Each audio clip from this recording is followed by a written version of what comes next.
TV7 Israel News is made possible thanks to your generous donations. Shalom, good evening. This is TV7 Israel News broadcast to you from Jerusalem. And in today's top stories, Yemen's Iranian-backed Houthi rebels launched multiple explosive drones and ballistic missiles into Saudi Arabia, triggering a spike in global oil prices over the weekend. Despite Washington's voiced inclination to reinvigorate the 2015 nuclear agreement with Iran, U.S. President Joe Biden labels the Ayatollah regime an unusual and extraordinary threat to the national security, foreign policy, and economy of the United States. Chinese Foreign Minister Wang Yi acknowledges the need for a renegotiated agreement with Iran to address regional concerns. A senior delegation of Brazilian government officials headed by Foreign Minister Ernesto Araújo arrived in Israel yesterday for a series of meetings, including with Israeli Foreign Minister Gabi Ashkenazi, as relations between Jerusalem and Brasilia seemingly deepen. Following a lengthy discussion behind closed doors, the two top diplomats signed a joint declaration aimed at bolstering bilateral cooperation in the fields of agriculture, economics, technology, and health. Subsequently, in a joint press conference, Israeli Foreign Minister Ashkenazi seized the opportunity to thank his Brazilian counterpart for his country's support in rejecting the decision by the International Criminal Court in The Hague to launch an investigation into Palestinian claims alleging Israeli war crimes in the Gaza Strip, the West Bank, including East Jerusalem. A few days ago, the chief prosecutor of the International Criminal Court, ICC, made an outrageous decision to open an investigation against Israel. This is a decision that distorts international law and harms the possibility of advancing negotiation between Israel and the Palestinians. I thank Brazil and the Brazilian leadership for their clear position that the court does not have the jurisdiction or authority to discuss this issue.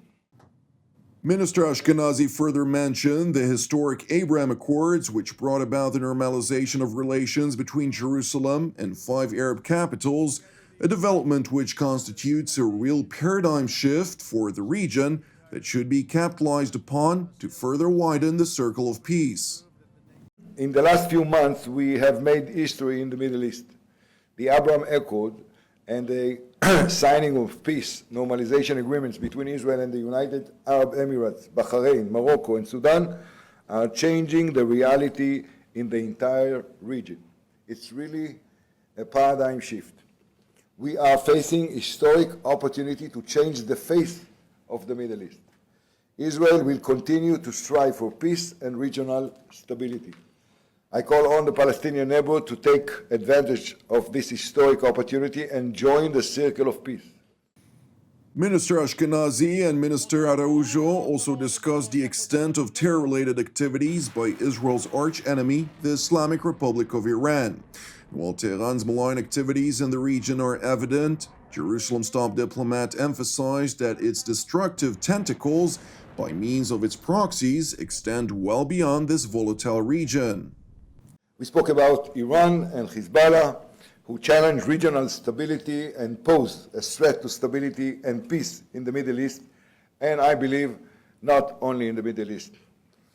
Only recently we have seen Iran's fingerprint in terrorist attack in the Middle East, including against Israeli targets. Iran terrorist arm has also reached Latin America. Everything that has to do with fighting organized crime, fighting terrorism, which is a priority for us there as well. Israel is a key partner. Also, another issue that we lived in Brazil, in our region of the world, in South America, was maybe the neglect of the threat of terrorism and other aspects of organized crime, and the way all those aspects of organized crime are interconnected and unfortunately find some political support in our region. In other yet related news, global oil prices spiked above $71 a barrel over the weekend, for the first time in over a year, after the Iranian-backed Houthi militia in Yemen launched multiple suicide drones and ballistic missiles towards Saudi Aramco oil facilities situated in the city of Ras Tanura, alongside launches directed at the Saudi cities of Dammam, Asir, and Jazan. While the Saudi-led military coalition confirmed earlier on Sunday that 12 armed drones and 2 ballistic missiles were successfully intercepted over the weekend, Houthi spokesperson Yahya Sariyah declared the cross-border strikes successfully hit their intended targets. تمكنت القوة الصاروخية وسلاح الجو المسير من تنفيذ عملية هجومية واسعة ومشتركة في العمق السعودي ب14 طائرة مسيرة و8 صواريخ باليستية، منها 10 طائرات مسيرة نوع صماذ 3 وصاروخ ذي الفقار استهدفت شركة أرامكو في ميناء راس التنورة وأهدافا عسكرية أخرى بمنطقة الدمام، فيما تم استهداف مواقع عسكرية أخرى في مناطق عسير وجيزان ب4 طائرات مسيرة نوع قاصف توكي و7 صواريخ نوع بدر، وكانت الإصابة دقيقة بفضل الله. The Saudi-led coalition released a statement in which it stressed that attacks against civilians and civilian objects in the kingdom are a red line. Subsequently, in a retaliatory response, the Saudi-led coalition launched wide-scale bombardments against military installations belonging to the Iranian-backed Houthis in Yemen's capital, Sana'a. Meanwhile, despite the voiced intention by the United States to return into compliance with the Joint Comprehensive Plan of Action, or JCPOA, once the Islamic Republic returns into compliance first, U.S. President Joe Biden does not intend to capitulate to voiced Iranian rhetoric, which aims to instigate Washington's abandonment of crippling sanctions on the Ayatollah regime in exchange for any diplomatic overture. In a letter sent on Friday to the Speaker of the House and President of the Senate respectively, President Biden determined, quote, "The actions and policies of the government of Iran continue to pose an unusual and extraordinary threat to the national security, foreign policy, and economy of the United States.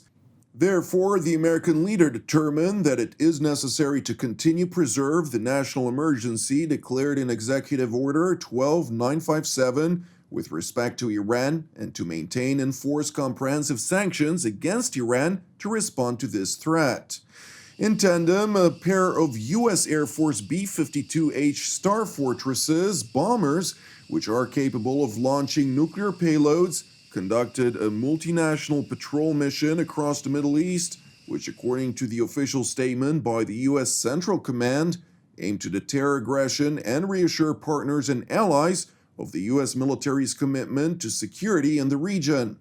The statement further acknowledged that during the mission, multiple partner nations and U.S. Air Force fighter aircraft accompanied the U.S. bombers at different points during the flight, including Israel, Saudi Arabia, and Qatar. And while the IDF spokesperson's unit underscored in its own statement that the flight is part of the joint strategic operation with U.S. forces, which is pivotal in maintaining the security of Israeli and Middle Eastern skies, a senior Israeli defense official confirmed to TV7 that the mission intended to send a clear message to the leadership of the Islamic Republic of Iran. Turning to Beijing, where Chinese Minister of Foreign Affairs Wang Yi urged the United States to demonstrate its sincerity vis-à-vis the 2015 nuclear deal with the Islamic Republic by abandoning its sanctions regime that had consequently triggered legal punitive measures against Chinese and Russian companies doing business with Iran. 伊朗核问题是牵动中东海湾地区的局势的一个敏感的神经。我们知道，过去4年，由于美方公然违背承诺，单方面退出了伊核全面协议，并且对伊朗实施了极限施压，从而导致地区局势紧张升级。美国新届政府已经表示愿意重返全面协议。我们希望美方切实拿出诚意，尽快采取行动，包括要解除不合法的单边制裁，解除对第三方实体和个人的长臂管辖。当然，与此同时，伊朗也应该全面地恢复履约，承担起核不扩散的责任。我们认为，美伊双方的行动可以通过分布对等的方式来向前推进。The Chinese top diplomat went on to acknowledge the need to renegotiate a deal with Iran that would include its malign behavior across the Middle East and Gulf region. 当然，全面协议不可能解决中东海湾地区的所有问题。对于伊朗核问题以外的其他的地区安全问题，我们倡议在维护全面协议的前提下，搭建起一个海湾地区的多边对话平台，各方可以利用这个平台，通过集体协商来管控矛盾分歧，缓和紧张局势，共同维护地区的和平与稳定。